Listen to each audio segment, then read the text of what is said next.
pouvoir commencer. Donc, pour cette dernière rencontre de la SACD cette année pendant le Festival de Cannes 2025. Donc, on termine comme l'année dernière, je crois d'ailleurs, avec Lionel Bertinet, donc, qui est le directeur du cinéma du CNC, et donc qui revient pour la deuxième année pour avoir un échange, parce que le but, c'est effectivement que Lionel puisse nous faire une présentation, peut-être un bilan, les différents enjeux qui existent, en tout cas sur l'année qui vient de s'écouler sur le cinéma. Et puis après, évidemment, vous aurez le droit de poser toutes les questions que vous souhaitez. Voilà.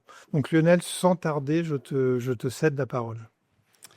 Merci beaucoup. Bonjour à toutes et à tous. C'est toujours un plaisir que de participer à ces rencontres pendant le Festival de Cannes. Peut-être, oui, effectivement, vous donner quelques mots généraux du contexte du secteur cinématographique aujourd'hui, 2 à 3 ans, j'ai envie de dire, après la fin de la crise sanitaire. Alors, en réalité, j'ai envie de dire, c'est toujours le principe du verre à moitié plein ou à moitié vide, dans le sens où, d'une part, nous avons toutes les raisons d'être optimistes sur la situation du secteur cinématographique, notamment si on compare la situation en France de celle que connaissent nos voisins européens et plus généralement les pays occidentaux. La France a eu l'an dernier, en 2024, avec plus de 180 millions d'entrées dans les salles, la plus belle reprise de fréquentation post-Covid de tous les pays, on va dire analogues, ou de tous les pays occidentaux. Ça, c'est l'une des raisons d'être optimiste, sans parler, je dirais, de toutes les réussites publiques et artistiques du cinéma français dans nos salles l'année dernière. Des grands succès publics que vous connaissez, mais également, et c'est un autre élément que je souhaitais relever, une grande diversité de succès publics. Un petit truc en plus, le Comte de Monte Cristo, bien sûr, mais vous les connaissez, Vingt Dieu, Enfin, etc. Donc, ce qui montre en réalité que tous les types de publics sont retournés dans les salles. Et d'ailleurs, notamment le public du cinéma, disons, d'auteur, pour être bref, comme le montre l'encore meilleure reprise de fréquentation dans les salles à réessai. Donc voilà pour les éléments positifs. Alors, il est vrai que le début d'année 2025, on va pas se mentir, connaît, je dirais, un essoufflement de la fréquentation. Au demeurant, comme les premiers mois de l'année 2024, jusqu'à la sortie d'un petit truc en plus au 1er mai, la fréquentation dans nos salles n'était pas, enfin en tout cas était aussi morose que celle que l'on peut connaître aujourd'hui. Ceci étant, et même si on n'en est malheureusement pas encore à retrouver les niveaux de fréquentation précédant la crise sanitaire, même s'il nous manque encore sans doute une trentaine de millions d'entrées pour retrouver ce niveau, il n'en demeure pas moins que tous les mauvais présages qu'on faisait planer sur le secteur du cinéma pendant la crise sanitaire ou à la sortie de la crise sanitaire, selon lesquels, en réalité, le Covid avait accéléré des changements d'habitude des spectateurs pour les détourner de la salle vers leur canapé et les abonnements plateforme. Ces mauvais présages se sont révélés particulièrement faux. Et en réalité, les 30 millions d'entrées qui nous manquent aujourd'hui pour retrouver le niveau de fréquentation d'avant Covid, ce sont essentiellement des entrées qui étaient réalisées avant la crise par les films américains. Donc il y a sans nul doute plus qu'un changement profond d'habitude de fréquentation des salles de la population française, il y a très clairement une carence d'offres de cinéma américain, ou en tout cas on va dire, cinéma très porteur, de blockbusters, etc. Alors ça, c'est pour le volet optimiste, pour le verre à moitié plein. Pour le verre à moitié vide, entre autres tendances ou entre autres observations, moi j'ai envie d'en retenir deux. La première, c'est le fait que, selon de nombreuses études, en réalité, la véritable opposition n'est pas à faire entre les plateformes de streaming les services de vidéo à la demande par abonnement et la salle de cinéma, la véritable opposition est à faire entre la consommation, notamment par les plus jeunes, sur les écrans et notamment sur les téléphones portables de réseaux sociaux et autres vidéos de chats, comme dans le magnifique film de Dominique Moll. Donc une opposition entre cette consommation de contenu ultra court et d'utilisation des écrans pour voir autre chose que des œuvres de l'esprit et la création cinématographique d'une manière générale. En réalité, et c'est finalement une constante depuis l'apparition des chaînes télévisées payantes, depuis l'apparition de la vidéo, de la VHS, puis du DVD, etc., etc. D'une manière générale, les personnes qui ont été les premières à s'abonner à Canal il y a 40 ans étaient des cinéphiles qui fréquentaient assidûment les salles de cinéma, et très schématiquement, les abonnés aux plateformes sont aussi relèvent aussi d'une population qui va régulièrement au cinéma. Donc ça, c'est le premier élément enfin, si ce n'est de pessimisme, en tout cas, le grand défi qui nous attend que de conduire la population, notamment la plus jeune, à retourner vers les écrans et surtout vers les œuvres cinématographiques, et évidemment, et à commencer par celles que l'on peut voir en salle de cinéma. Alors, je vais peut-être pas développer longuement ce point, mais évidemment, cela demande notamment de la part, en fait, de tous, que ce soit les pouvoirs publics via le CNC, les collectivités territoriales, l'État en général, mais j'ai envie de dire tout le secteur, une mobilisation en termes d'éducation à l'image, que ce soit d'ailleurs pendant la période de temps scolaire ou hors temps scolaire. Ça, c'est le premier point de difficulté que je voulais souligner. Le second, qui nous frappe aussi de plus en plus ces derniers mois, c'est un changement relativement radical des modalités de distribution des films en salle, pour une raison, j'allais dire qu'il est simple, qui est simple à énoncer. Avant l'apparition de la numérisation des salles, jusqu'à en réalité une période qui aurait dû s'achever au moment de la crise sanitaire, l'accès d'un film à une salle avait un coût technique. C'était celui de la copie 35 mm avant l'apparition du numérique, et ça a été ensuite le coût de ce qu'on a appelé les VPF, c'est-à-dire la contribution des distributeurs à l'équipement numérique des salles. Ordre de grandeur, le coût d'une copie 35, schématiquement 1 millier d'euros à l'époque de la disparition du 35, et le montant de cette contribution entre 500, 600 euros. Aujourd'hui, le coût de l'accès à l'écran, au grand écran, il est tendanciellement nul. Le coût technique, en tout état de cause, c'est l'envoi d'un fichier aujourd'hui sous différentes modalités, mais sans qu'il y ait d'autres coûts, outre ceux évidemment de promotion et de communication autour de la sortie des films. Et donc la conjonction de ce coût nul de l'accès à l'écran et par ailleurs d'une situation, là aussi, on va pas se cacher un petit doigt, une situation de tension économique que connaît toute la filière, les exploitants et les distributeurs notamment, conduit ces derniers, c'est-à-dire à la fois les exploitants et les distributeurs, à essayer de minimiser leurs risques et à massifier les plans de sortie en salle. Donc ça conduit plus que jamais à raccourcir la carrière des films en salle, c'est-à-dire que les films ont tendance à sortir sur davantage de copies et à l'heure de leur sortie nationale, simultanément dans un nombre de salles de différents types, et j'ai envie de dire dans tous les types d'agglomérations et de villes. Et dès que la carrière du film s'essouffle, et elle s'essouffle d'autant plus vite pour un cinéma donné que le film est sorti sur beaucoup de copies. Et donc, dès que la carrière du film connaît un essoufflement, ou alors si la carrière du film et beaucoup de films nécessitent le temps long pour s'installer sur les écrans, si le film, sa carrière ne démarre pas, eh bien, il est très rapidement évincé des écrans, ou alors il n'est proposé qu'à quelques séances par semaine dans une salle donnée, partagée avec d'autres films.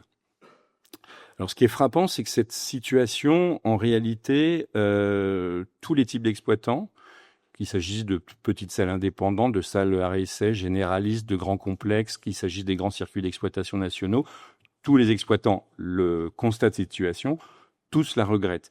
Du côté des distributeurs, c'est la même chose. Tous sont conscients que cette situation, cette tendance à la massification des plans de sortie est un réel problème pour la carrière des films et donc, en réalité, nuit à tous. Alors après, on se trouve un peu dans j'ai envie de dire, dans le fameux complexe du prisonnier, c'est-à-dire que chacun attend que l'autre fasse le premier pas vers une situation un peu plus raisonnée et raisonnable.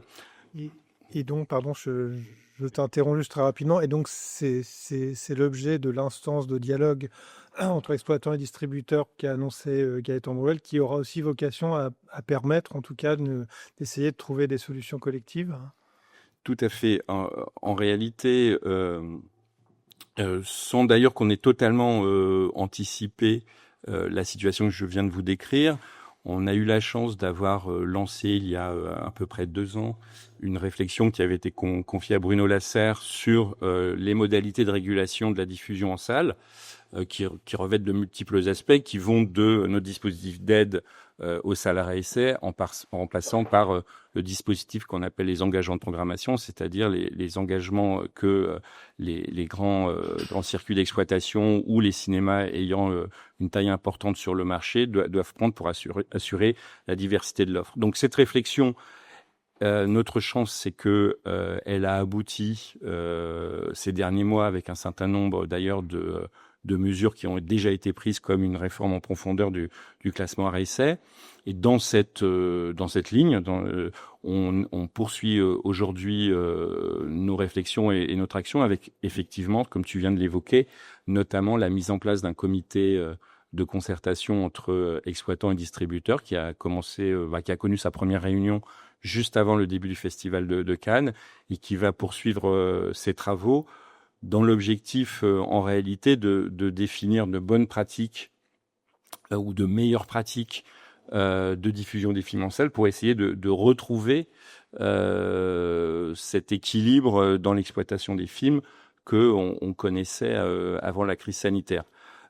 Ça, j'ai envie de dire, c'est un peu pour l'expression un peu péjorative, mais pour la régulation molle, en tout cas celle qui repose pas sur une réglementation inscrite en dur dans le code du cinéma.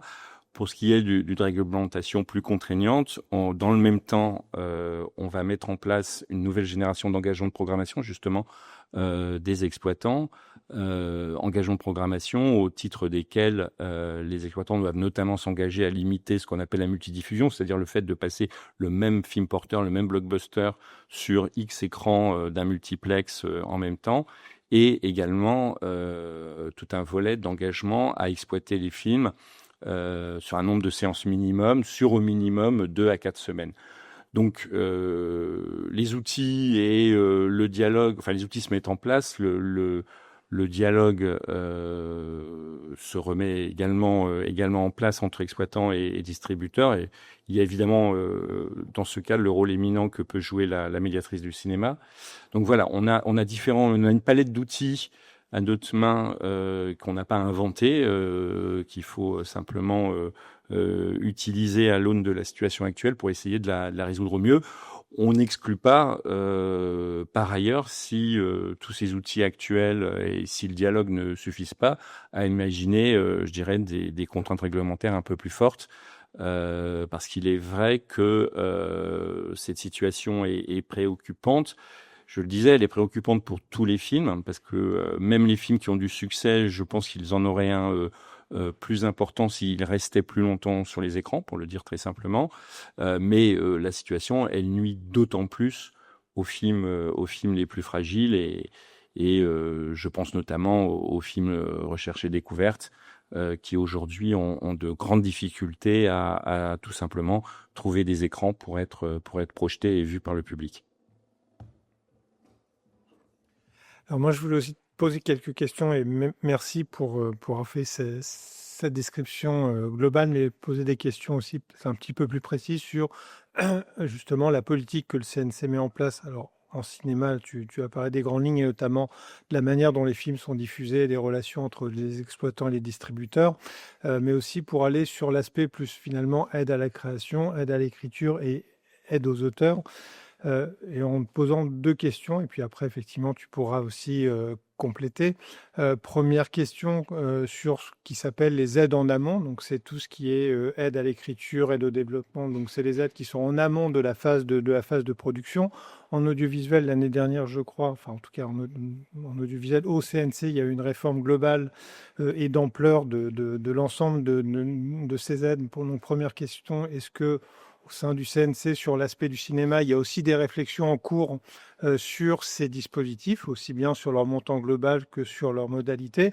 Et puis, deuxième question, qui est aussi finalement un peu liée, c'est que vous l'avez peut-être vu ou entendu, mais en tout cas, depuis un certain nombre d'années, il y a des négociations professionnelles qui étaient engagées dans tous les genres, dans tous les secteurs couverts par le CNC, donc en animation, pour le documentaire, pour la fiction, pour le cinéma, pour avoir un encadrement collectif des pratiques contractuelles et puis des pratiques de rémunération aussi entre auteurs et producteurs.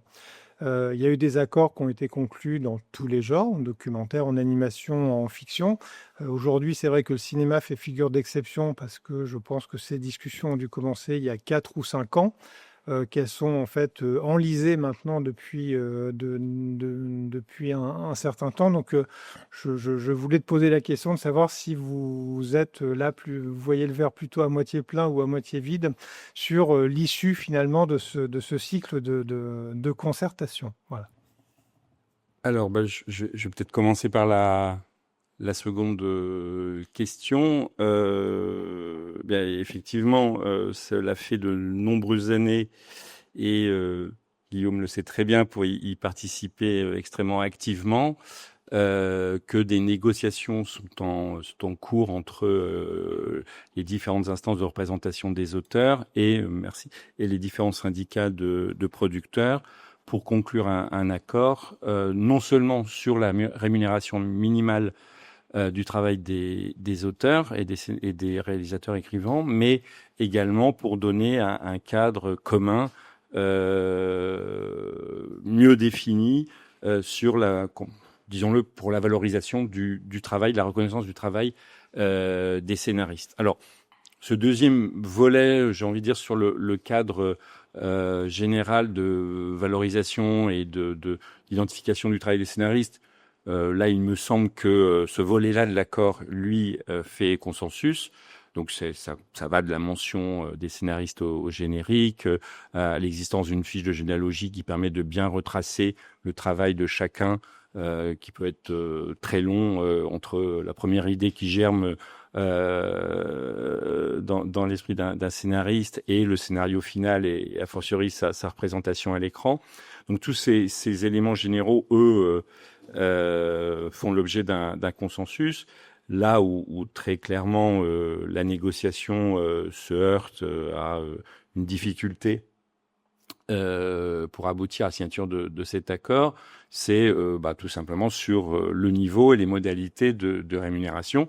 Hein, ne nous cachons pas, c'est bien là qu'est le nerf de la guerre. Moi, j'ai le sentiment qu'on en est à un stade de nos discussions, un peu un point d'acmé, où une signature est envisageable, je pense, à très court terme, ou pas. Ou j'ai envie de dire, je crains qu'elle n'ait jamais lieu si l'étape finale dans laquelle on est n'aboutit pas. Alors, En réalité, là où le rôle du CNC est délicat, si je puis dire, dans ce cadre, c'est que nous ne sommes qu'un médiateur à la concertation. On n'a pas légitimité ni le pouvoir d'avoir un autre rôle, notamment pas un rôle contraignant. Donc voilà, on fait tous nos bons offices. Je pense que Guillaume peut en témoigner pour essayer de se faire rejoindre les différentes positions. Et encore une fois, à l'heure où on se parle, je suis plutôt optimiste sur l'issue d'une signature de cet accord et donc une extension de cet accord qui conduit par arrêté qui le rendrait donc obligatoire pour tous les partis, y compris les non signataires. Ensuite, il est clair à mes yeux que, et c'est là où, pour moi, les deux questions que tu poses sont en réalité la même, c'est que s'il s'avérait, ce que j'envisage pas aujourd'hui, mais s'il s'avérait que un tel accord ne soit finalement pas rendu possible par des divergences trop grandes entre auteurs et producteurs, naturellement, les réflexions qui sont en cours sur la réforme de nos aides amont, ces réflexions devraient en tenir compte de toute évidence. Alors, ceci étant, je crois que personne du côté des représentants des auteurs, en tout cas, n'attend ou ne souhaite une refonte totale de nos aides aux auteurs. Je pense qu'on a un panel d'aides complémentaires que je pourrais peut-être ensuite décrire très sommairement, mais qui répond, il me semble, aux objectifs qu'on poursuit par ces dispositifs.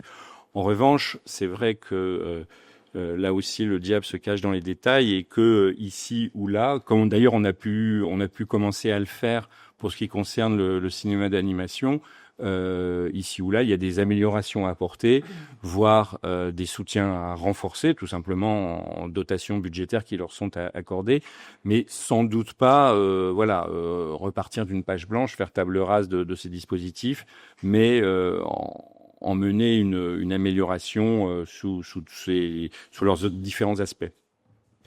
Est-ce que tu peux rappeler justement brièvement les différentes aides qui existent aujourd'hui pour les auteurs, les scénaristes? Enfin, je pense à l'aide à la conception, l'aide au scénario, pour que tout le monde ait une vue à peu près exhaustive de ce que vous mettez en place à leur profit. Peut-être un panorama complet mais rapide. Mais peut-être avant ça, je crois que c'est important de rappeler l'objectif fondamental ou la motivation fondamentale de nos soutiens aux auteurs. Je dirais évidemment en complément et en complémentarité avec les aides que l'on peut accorder à la production. Et pour nous, ce qui est sans doute une évidence ici en ce lieu, mais l'est peut-être pas pour tout le secteur cinématographique, il est totalement nécessaire et légitime d'avoir des dispositifs qui s'adressent aux auteurs et des dispositifs qui s'adressent aux producteurs et le cas échéant, des dispositifs qui s'adressent aux deux partenaires de la création.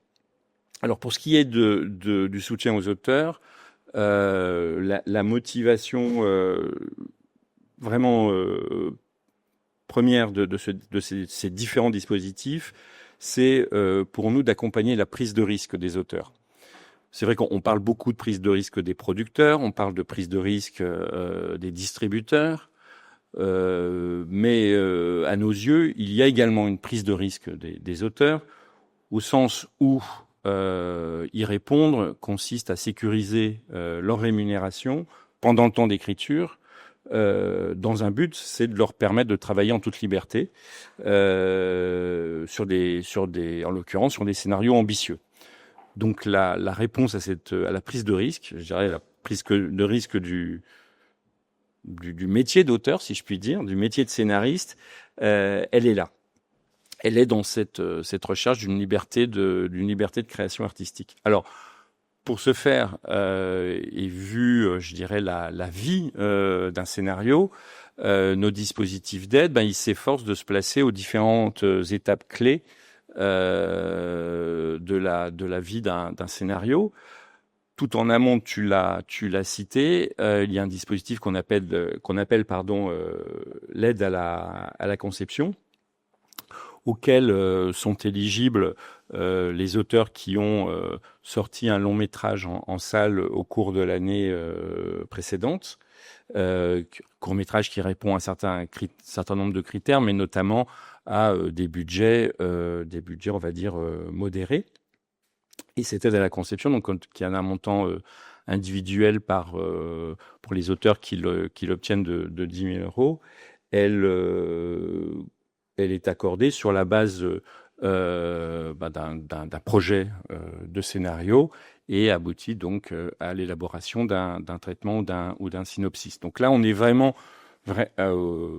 c'est l'amont de l'amont, si je puis dire, parmi nos soutiens à l'écriture, nos soutiens aux auteurs pour accompagner les auteurs, leur permettre de faire émerger un synopsis, un traitement d'un projet de long métrage.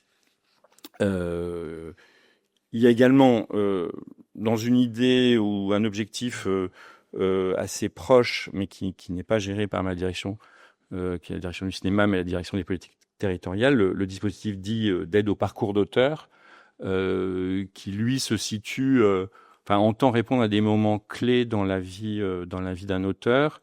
Donc c'est une aide c'est un peu particulier, être accordée qu'une seule fois à un auteur et pour l'accompagner dans, on va dire, une recherche artistique, un moment clé de sa carrière ou de son parcours, faire des recherches spécifiques sur une thématique donnée, réorienter son regard ou son parcours artistique.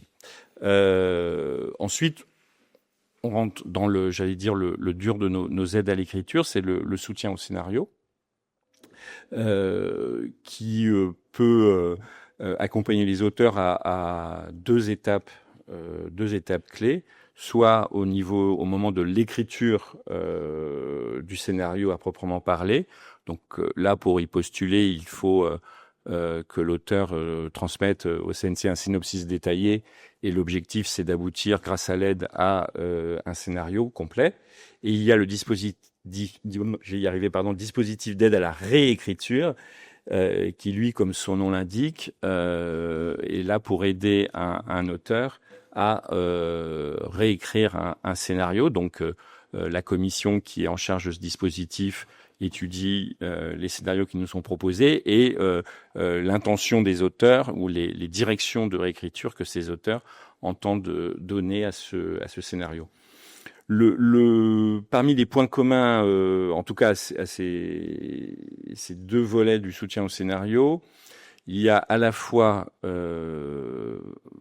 la volonté, la garantie que on souhaite avoir que les soutiens soient bien versés aux auteurs, d'une part, puisque pour les projets d'aide qui bénéficient de l'aide à la réécriture, le projet peut être co-déposé par un producteur et un distributeur, mais in fine, c'est bien l'auteur qui doit percevoir le bénéfice de l'aide. C'est important de le rappeler.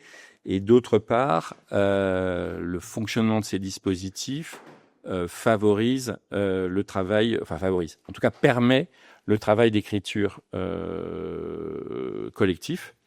Par exemple, pour l'aide à l'écriture, l'aide est au maximum de 30 000 euros par projet de scénario, mais au maximum 20 000 euros pour l'auteur principal. Donc, pour pouvoir percevoir plus de 20 000 euros d'aide, il faut que l'auteur présente ce projet en coécriture avec d'autres auteurs. Donc, évidemment, on ne donne pas une obligation au travail collectif d'écriture, c'est la liberté de création évidemment qui prime, mais on veut permettre en tout cas le travail collectif, s'il est souhaité, de se faire dans de bonnes conditions. Ensuite, peut-être juste une précision qui me semble importante et qui a fait l'objet d'évolutions ces dernières années. Il y a à la fois la question récurrente de savoir quels sont finalement les éléments artistiques qu'un auteur doit transmettre pour pouvoir bénéficier d'une aide. Alors, il y a souvent la revendication exprimée par certains représentants des auteurs de pouvoir candidater avec les éléments les plus légers possibles ou les moins aboutis possibles. Alors, on est sensible à cet argument. C'est à ce titre que désormais, donc, l'aide à l'écriture pourrait être obtenue sur un seul synopsis détaillé. Ensuite, faut pas se leurrer, ce sont des aides très sélectives.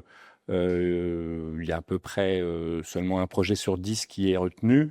Donc naturellement, une commission va être sensible à des projets, je dirais, plus travaillés au moment de leur dépôt. Voilà, ça c'est une réalité. L'autre point que je voulais souligner, qui est aussi, alors qui est pas extrêmement récent, mais qui est une tendance générale dans l'évolution de nos dispositifs d'aide au scénario, c'est qu'on souhaite s'ouvrir à d'autres genres. Donc, typiquement, pour pouvoir postuler à l'aide à l'écriture, il est demandé de faire preuve d'une expérience, notamment dans le court-métrage, par exemple, mais on est ouvert à une expérience dans le secteur de l'audiovisuel. Plus encore, notre dispositif d'aide à la réécriture est, lui, en tout cas pour un premier scénario, ouvert à une expérience autre que cinématographique, qui peut être théâtrale, la création d'une œuvre radiophonique, voire une œuvre littéraire, permet de pouvoir postuler à ce dispositif.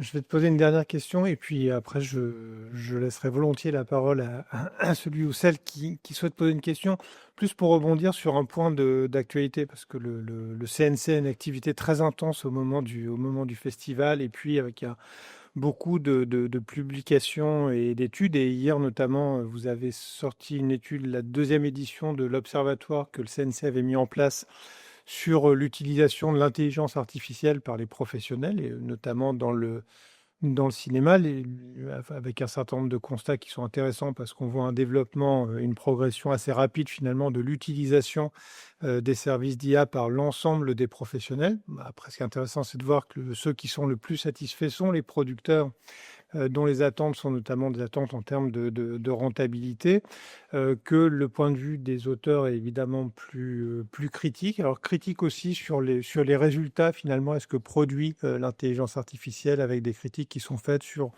la qualité finalement insuffisante de l'apport de l'intelligence artificielle, des résultats qui sont jugés souvent trop lisses ou trop formatés et pas à la hauteur. Et puis après, des craintes qui sont aussi réelles, qui sont peut-être en lien d'ailleurs avec la satisfaction des producteurs sur la rentabilité à attendre, avec des craintes sur en termes de perte d'emploi, finalement, en perte de recours à la création humaine dans les différents projets.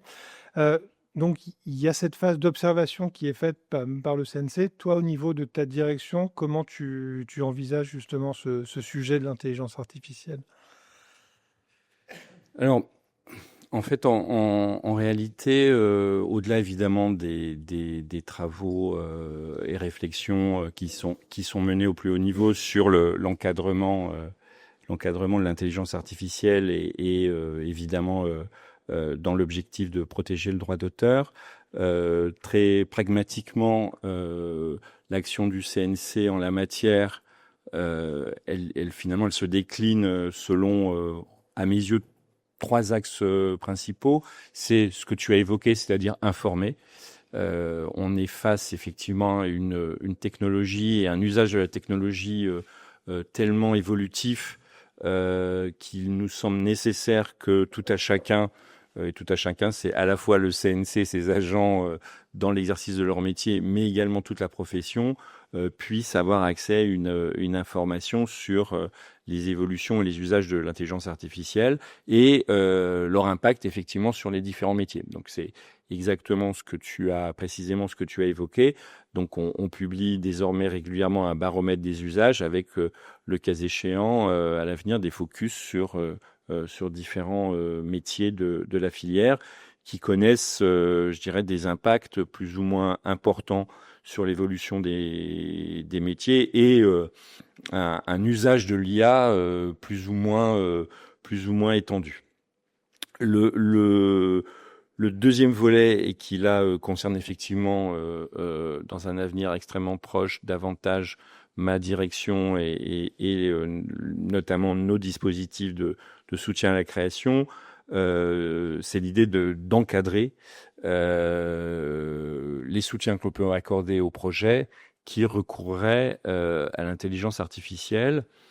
Alors, on n'est pas dans l'optique autoriser ou interdire l'usage de l'IA pour un projet de scénario, un projet de film, etc. L'idée, c'est davantage de donner aux commissions qui examinent ces projets une grille d'analyse de ceux-ci sous l'angle de l'intelligence artificielle, avec évidemment une obligation de transparence du demandeur sur son usage. Et au-delà de cela, l'objectif de fond, c'est que les porteurs de projets, quels qu'ils soient producteurs ou scénaristes, en l'occurrence, aient à cette occasion une pleine conscience des risques associés à l'IA. Alors, le CNC a commencé, je dirais, à mettre en application ces principes d'encadrement dans le cadre de nos aides pour les dispositifs qui sont davantage et immédiatement et voire fortement concernés par l'usage de l'IA. C'est notamment nos dispositifs de soutien aux jeux vidéo, aux effets spéciaux, on va dire à la création visuelle. Gérée par la direction numérique du CNC, pour ce qui est de la direction du cinéma et concrètement de l'avance sur recette, du soutien au scénario, des différents dispositifs que je viens d'évoquer.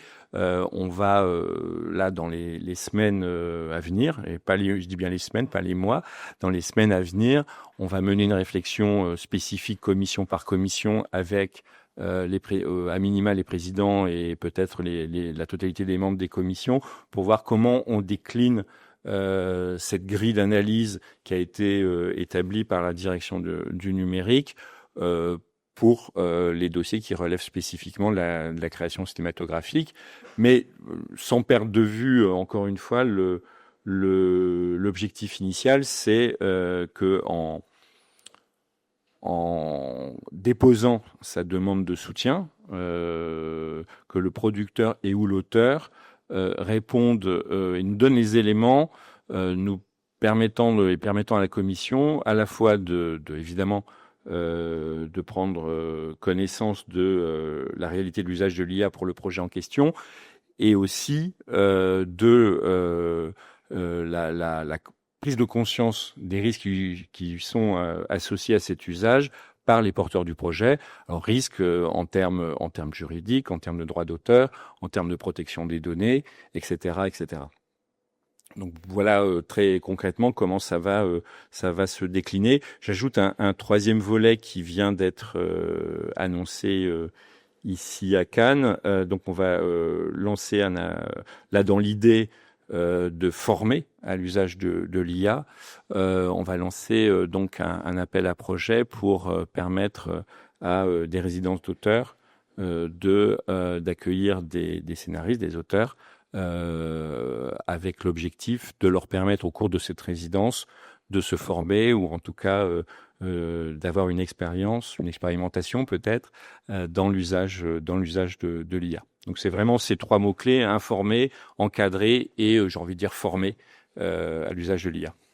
Oui, parce que je crois que c'était aussi un des constats qui était fait par votre observatoire, qui était qu'il y a finalement aujourd'hui assez peu de professionnels et notamment assez peu d'auteurs qui sont formés à l'utilisation et à l'usage de l'IA. Et pour rebondir aussi sur ce que tu disais sur les commissions et profiter de ta présence pour reformuler une demande, une proposition qu'on qu'on avait faites, notamment sur l'encadrement de l'IA, parce qu'il y a effectivement l'usage de l'IA par les professionnels, puis il y a aussi l'usage de l'IA par les commissions, par les lecteurs, en tout cas dans ces commissions.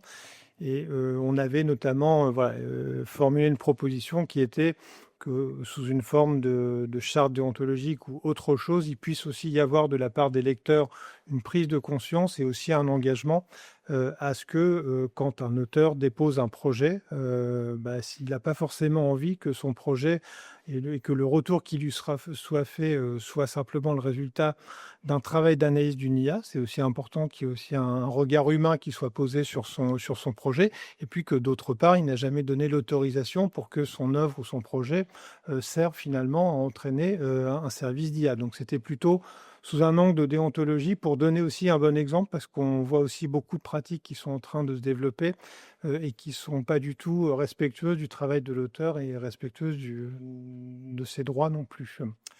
Non, juste pour rebondir, j'ai bien en tête cette revendication totalement légitime, et pour moi, ça fait partie effectivement des questions que les commissions d'aide à la création cinématographique de ma direction, ça fait partie des questions que les commissions auront à se poser dans la prise en compte de l'IA dans l'examen des dossiers. Le dossier fut son cours alors. Est-ce qu'il y a des questions, Franck? Ou est-ce qu'il n'y a pas de questions? S'il n'y a pas de questions, peut-être un point que j'ai pas. Enfin, pardon, s'il y a des questions, je laisse la place aux questions. Alors, s'il n'y a pas de questions, il y a peut-être un point que je n'ai pas abordé et c'est un tort. C'est que au-delà de tout ce que j'ai décrit dans l'accompagnement, enfin plutôt le soutien financier aux auteurs du CNC, j'oublie, et j'en voudrais l'avoir fait, de repartir sans en parler, j'oublie un pan extrêmement important à nos yeux, que nous ne sommes évidemment pas les seuls à jouer, et la SACD joue évidemment un rôle éminent en la matière, c'est celui, j'ai envie de dire, d'accompagnement des auteurs, au-delà du soutien financier.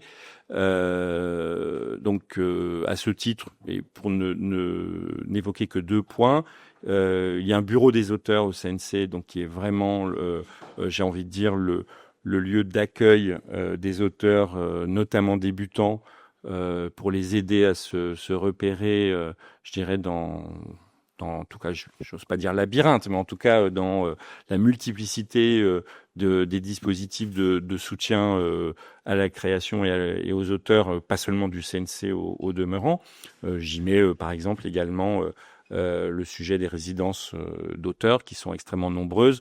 Ce bureau des auteurs publie chaque année donc un guide des résidences, voilà, qui est une des actions concrètes, mais c'est aussi le bureau des auteurs, ce sont des personnes physiques, pas des IA, qui sont là pour conseiller les auteurs qui souhaitent solliciter notamment les dispositifs d'aide au CNC.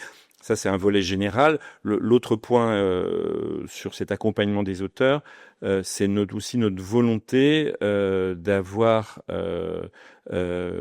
comment dire, un accompagnement des auteurs, que ce soit lorsque une aide leur est refusée.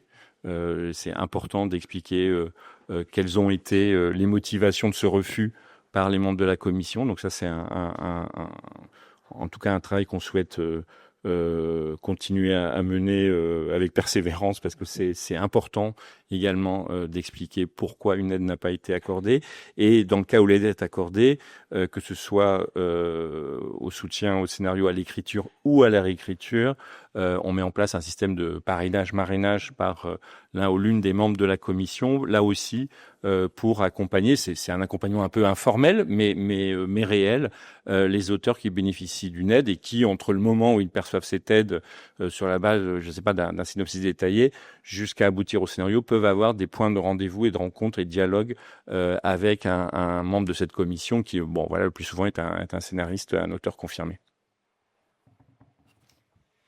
Eh ben, s'il n'y a pas de questions... Ah, il y a une question, formidable. Est-ce qu'il y a une question sur élaborer sur le dialogue des États? Par contre, une question pour la question en milieu avec ICT, c'est pas souvent sinon. Pas mal. Tout est possible. Il suffit d'aller sur notre site du CNC. Il y a une personne identifiée qui s'appelle Anne Tudoret, dont vous trouverez le téléphone et le mail, qui est en charge du bureau des auteurs, et elle a vraiment à cœur de répondre individuellement à toutes les sollicitations qui lui sont faites. Alors, selon la nature de la question qui lui est posée, évidemment, voilà, sa réponse sera adaptée. Ça peut être simplement d'expliquer où trouver l'info sur tel ou tel dispositif, ou ça peut être un dialogue un peu plus approfondi pour des auteurs qui sont vraiment débutants dans l'exercice de leur métier. C'est aussi, j'allais dire, aussi simple que ça.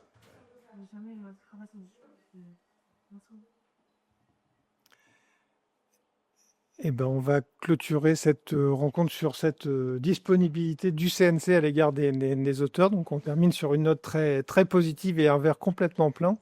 Merci beaucoup, Lionel, pour ta disponibilité. Et puis, c'était la dernière rencontre de la SACD pendant ce festival de 2025. Donc, merci beaucoup d'être venu. Merci à vous.